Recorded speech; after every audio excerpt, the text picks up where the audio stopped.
সেই দাঁড়িপাল্লার বিজয় ঠেকানোর জন্য আমাদের অনেক বন্ধুরা এখন পাগল হয়ে গেছে, নাকি বলেন? অস্থির হয়ে গেছে। এখন টাকার খেলা চলতেছে। অবৈধ টাকা, দুর্নীতির বস্তা ভরা টাকা নিয়ে গরিব মানুষকে বিভ্রান্ত করে, লোভ দিয়ে, ভয় দিয়ে, জোর করে তাদেরকে সত্যের পথ থেকে সরাবার চেষ্টা করছে। আমরা বলতে চাই, এই কালো টাকায় মানুষ বিবেক বিক্রি করবে না। টাকায় হাট বাজারে গরু, ছাগল, হাঁস, মুরগি কেনা যায়, মানুষের বিবেককে কেনা যায় না, চরিত্রকে কখনো কেনা যায় না। আমি ডুমুরিয়া, ফুলতলা, বটিয়াঘাটা, খুলনার চারিদিকের বিবেকবান মানুষকে বলবো, যারা কারো টাকায় আপনাকে বিরিয়ানি প্যাকেট দেবে, টাকার বান্ডিল দিয়ে দলে টানতে চেষ্টা করবে, বুঝবেন এটা অসৎ উদ্দেশ্য আছে।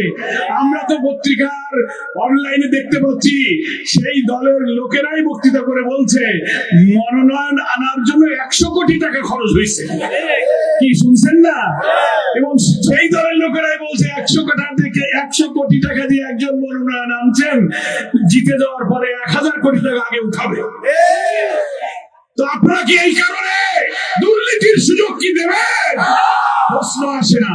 এই জন্য আমার বন্ধুদের বলি, টাকা পয়সাগুলো এতিমখানা, মসজিদ, মাদ্রাসা দান করে দেন। ভোট কেনার জন্য টাকা খরচ করার দরকার নাই।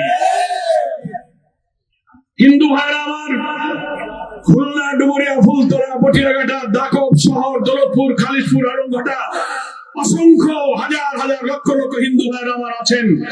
এবার হিন্দু ভাইরাও জেগে উঠেছে দাঁড়িপাল্লার স্লোগান নিয়ে। তারা বুঝেছে মানুষের আইন দেখেছি, সৃষ্টিকর্তার আইন, আর চরিত্রবান নেতা আসলেই হিন্দুরা বলছে আমরা সবচেয়ে নিরাপদ থাকবো। কি বলেন?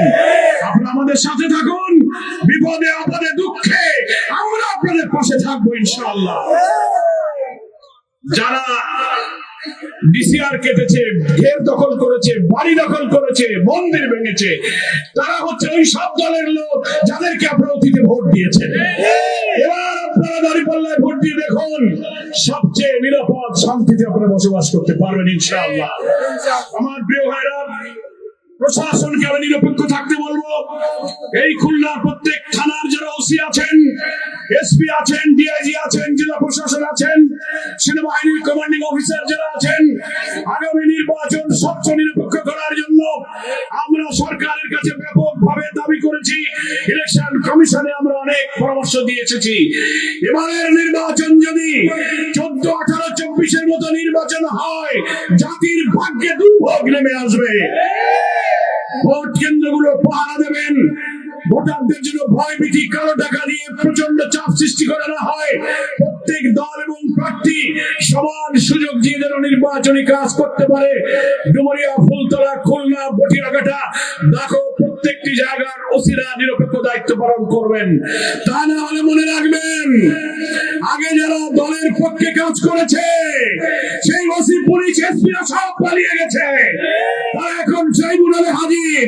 প্রধান বিচারপতি পালিয়ে গেছে, বাইতুল মুকাররমের খতিব পালিয়ে গেছে, ডিআইজি পালিয়ে গেছে, পুলিশ কমিশনার পালিয়ে গেছে, ওসিরা চাকরি ছেড়ে বর্ডার দিয়ে ইন্ডিয়ায় চলে গেছে।